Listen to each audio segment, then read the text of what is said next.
আসসালামু আলাইকুম। এখন শুনবেন সংবাদ শিরোনাম।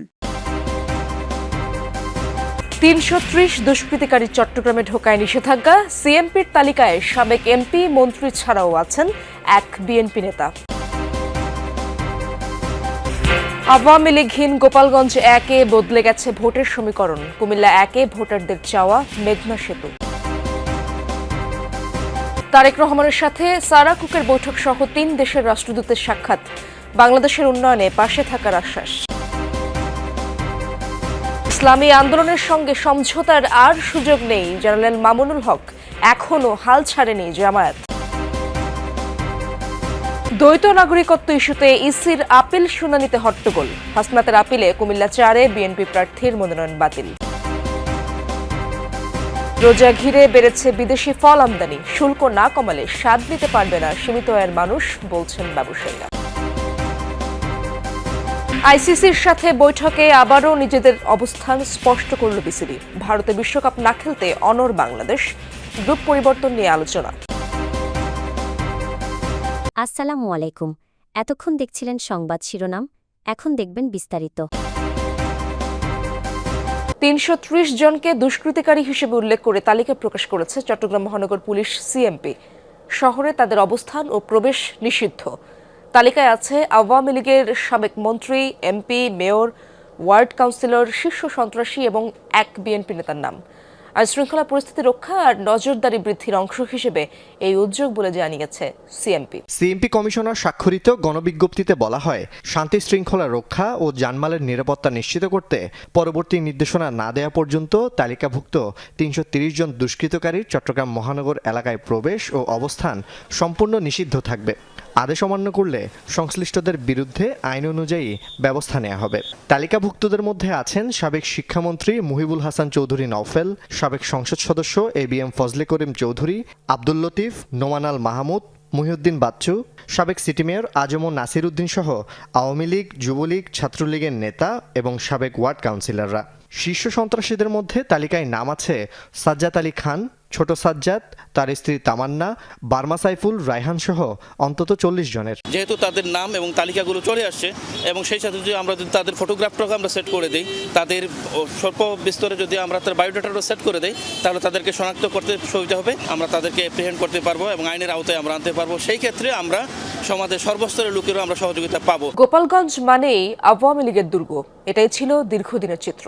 কিন্তু ত্রয়োদশ জাতীয় সংসদ নির্বাচনে গোপালগঞ্জ ১ আসনে আওয়ামী লীগ না থাকায় বদলে গেছে নির্বাচনী সমীকরণ। মাঠে নেমেছে বিএনপি, জামায়াত, ইসলামী আন্দোলন সহ একাধিক দল। ভোটারদের আগ্রহ আর নতুন প্রতিদ্বন্দ্বিতায় জমে উঠেছে লড়াই। চান্দারবিল বেষ্টিত মকসুদপুর উপজেলা ও কাশিয়ানীর একাংশ নিয়ে গঠিত গোপালগঞ্জ ১ আসন। স্বাধীনতার পর থেকে এই আসনে আওয়ামী লীগের একচ্ছত্র আধিপত্য ছিল, কিন্তু এবার নির্বাচনে তৈরি হয়েছে নতুন সমীকরণ। আওয়ামী লীগের প্রার্থী না থাকায় সুযোগটি কাজে লাগাতে মাঠে নেমেছে বিএনপি, জামাত ও ইসলামিক আন্দোলন সহ অন্যান্য দলের প্রার্থীরা। শান্তিপূর্ণ ও স্বচ্ছ নির্বাচন হলে জয়ের ব্যাপারে আশাবাদী ধানের শীষের প্রার্থী। বিগত 1 বছর সাধারণ জনগণের কাছে যাওয়ার সুযোগ হয়েছে, তাদের কাছে কিন্তু আমি ব্যাপক সাড়া পেয়েছি। পাশাপাশি তারা এতটুকু আশ্বস্ত করেছে, যদি তারা নির্ভয়ে নির্বিঘ্নে ভোট কেন্দ্রে যাওয়ার সুযোগ পায়, ইনশাল্লাহ এবার জাতীয়তাবাদী দল এর প্রার্থীকে ধানের শীষে ভোট দিবে তারা। তারেক রহমানের সাথে সাক্ষাৎ করেছেন British high commissioner Sarah Catherine Cooke. এর আগে সাক্ষাৎ করেন ভুটান ও নেপালের রাষ্ট্রদূত। শনিবার সন্ধ্যায় গুলশানে বিএনপি চেয়ারম্যানের কার্যালয়ে দেখা করেন তারা। লন্ডন থেকে দেশে ফেরার পর এটি ব্রিটিশ হাই কমিশনারের সাথে তারেক রহমানের প্রথম বৈঠক। এ সময় দলের মহাসচিব মির্জা ফখরুল ইসলাম আলমগীর, আমির খসরু মাহমুদ চৌধুরী, যুগ্ম মহাসচিব হুমায়ুন কবির সহ অন্যান্যরা উপস্থিত ছিলেন। বৈঠকে ৩ রাষ্ট্রদূত বাংলাদেশের উন্নয়নে পাশে থাকার আশ্বাস দেন। এ সময় বিএনপি চেয়ারম্যান দেশের স্বার্থ সুরক্ষা করে বিভিন্ন দেশের সাথে সম্পর্ক বজায় রাখার কথা বলেন। আমরা একটা ট্রানজিশন পিরিয়ড, এটা মানে আমরা গত 15 বছর দেশে একটা স্বৈর শাসককে, এখন বাংলাদেশের মানুষ এই স্বৈর শাসককে বিতাড়িত করে এখন এটা ডেমোক্রেটিক ট্রানজিশনের দিকে যাচ্ছে 12ই ফেব্রুয়ারি। তো এই পরিবেশ নিয়ে তারা মানে দে আর very much they see it is a cordial atmosphere, people are excited about elections. ইসলামী আন্দোলনের সাথে আসন সমঝোতার আর কোনো সুযোগ নেই, জানিয়েছেন খেলাফত মজলিসের আমির মামুনুল হক। তবে দলটির সাথে নির্বাচনের পর রাজনৈতিক সমঝোতা হতে পারে। অবশিষ্ট ৪৭ আসনে সমঝোতা করে 10 দলের প্রার্থী ঘোষণা করা হবে বলেও জানান তিনি। জামায়াত মুখপাত্র জানিয়েছেন, খালি আসনগুলোর বিষয়ে 10 দলের লিয়াজো কমিটি কাজ করছে। বলেন, ইসলামী আন্দোলনের জন্য জামায়াতের দরজা এখনো উন্মুক্ত। সকালে নানা ইস্যুতে শুরু হওয়া জামাতের সর্বোচ্চ ফোরাম নির্বাহী পরিষদের বৈঠক চলে বিকেল পর্যন্ত, যেখানে ইসলামী আন্দোলনের 11 দল থেকে বেরিয়ে যাওয়া সহ ইশতেহার, জামাত আমিরের নির্বাচনী সফরসূচি সহ নানা বিষয় নিয়ে চলে আলোচনা পর্যালোচনা। যেহেতু নির্বাচনের খুব কাছাকাছি, তাই টানা বৈঠকের মধ্য দিয়ে 2-1 দিনের মধ্যে প্রয়োজনীয় কর্মপদ্ধতি গুছিয়ে নিতে চায় দলটি।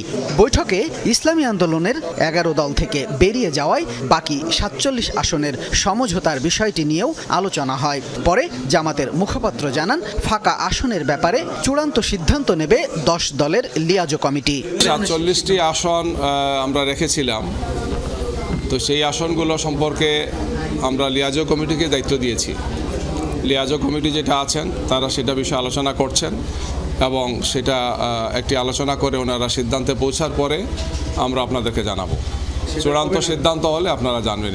এদিন জামাত কার্যালয়ে আসেন 10 দলের অন্যতম শরিক দল বাংলাদেশ খেলাফত মজলিসের আমির মামুনুল হক। জামাতের শীর্ষ নেতাদের সঙ্গে ইসলামী আন্দোলন ইস্যুতে বৈঠক করেন তিনি। মামুনুল হক জানান, শুক্রবারের সংবাদ সম্মেলনের পর দলটির সাথে আসন সমঝোতা নিয়ে আর আলোচনার সুযোগ নেই। ওনারা এককভাবেই সারা দেশের সকল আসনগুলোতে নির্বাচনে প্রতিদ্বন্দ্বিতা করবেন। কাজে এই মুহূর্তে আমরা আর সমঝোতার তেমন কোনো আশাবাদ আর রাখছি না। বাকি আমরা এটুকু আশা রাখি যে পরবর্তীতে পথ চলতে চলতে রাজনীতিতে শেষ কথা বলতে কিছু নেই এবং নির্বাচনী বাস্তবতার সম্মুখীন হয়ে হয়তো আমাদের সকলের মধ্যে আবার নতুন করে কোনো উপলব্ধি সৃষ্টি হতে পারে। আজ নির্বাচন কমিশনে শেষ হচ্ছে আপিল নিষ্পত্তি। 8ম দিনে কুমিল্লা 4 আসনে বিএনপি এনসিপির পাল্টাপাল্টি আবেদনে হাসনাত আব্দুল্লাহর আপিল মঞ্জুর হয়। এর আগে দ্বৈত নাগরিকত্ব নিয়ে শুনানিতে আইনজীবীদের দুপক্ষের মধ্যে হয় হট্টগোল। শনিবার 45টি আপিল মঞ্জুর, 37টি নামঞ্জুর, 21টি অপেক্ষমান এবং প্রত্যাহার করা হয় 9টি আপিল। ইসিতে চলমান আপিল শুনানির 8ম দিনে মধ্যাহ্নভোজের বিরতির আগেই হট্টগোলের সূত্রপাত। হট্টগোলের ঘটনায় আব্দুল আওয়াল মিন্টুর বিরুদ্ধে কটূক্তির অভিযোগ তোলেন এনসিপি নেতা হাসনাত আব্দুল্লাহ। এছাড়া তার কুমিল্লা 4 আসনে বিএনপি ও এনসিপির পাল্টাপাল্টি আপিলে মঞ্জুরুল হাসান মুন্সির প্রার্থিতা বাতিল হয়, তবে বহাল থাকে হাসনাত আব্দুল্লাহর প্রার্থিতা। 24 পরবর্তী সময়ে কেউ পলিটিক্যাল এলিটিসিজম করলে তা বরদাস্ত করা হবে না বলেও হুঁশিয়ারি দেন তিনি। আব্দুল আওয়াল মিন্টু এক আইনজীবীর কাছে তেরে আসেন, জহিরুল ইসলাম মুসার দিকে তেরে আসেন, ব্লাডি সিটিজেন হিসাবে ওনাকে বলেন, গালাগালি করেন। আমি সেটিতে প্রতিবাদ করি। কমিশনের ভিতরে যদি এই অবস্থা চলতে থাকে, যারা নির্বাচন করে তাদের নিরাপত্তার আসলে কি হবে? আপনি জনগণকে ব্লাডি সিটিজেন বলবেন, আবার ভোটের জন্য এই ব্লাডি সিটিজেনের কাছে যাবেন, এই ধরনের দ্বিচারিতা আমরা জনগণ সহ্য করব না। রাজধানীর আড়তে বিদেশি ফলের সমারোহ, দোকানেও নেই যোগানের ঘাটতি, তবে দাম কিছুটা বেশি হওয়ায় বেচাকেনা কম। আমদানিকারকদের দাবি, এবারের রমজানেও ঘাটতি থাকবে না, তবে শুল্ক না কমালে সীমিত আয়ের মানুষের নাগালের বাইরে থাকবে বেশিরভাগ ফলের স্বাদ। অবিলম্বে শুল্ক কর কমিয়ে আনার দাবি ব্যবসায়ীদের। দেশে প্রতি বছর গড়ে 8 থেকে 10 হাজার কোটি টাকার ফল আমদানি হয়ে থাকে। এসব ফলের কোনোটা আনা হয়েছে ভুটান বা চীন থেকে, কোনোটা আবার এসেছে পার্শ্ববর্তী দেশ থেকে। আমদানির পর তা আনা হয় পুরান ঢাকার বাদামতলিতে। রাজধানীর দোকানিরা এখান থেকে সংগ্রহ করেন বিভিন্ন ফল। ফল দোকানে আপেল, কমলা, মাল্টা সহ বিদেশি ফলের সমারোহ। যোগানের নেই কমতি, তবু হাসি নেই বিক্রেতার মুখে।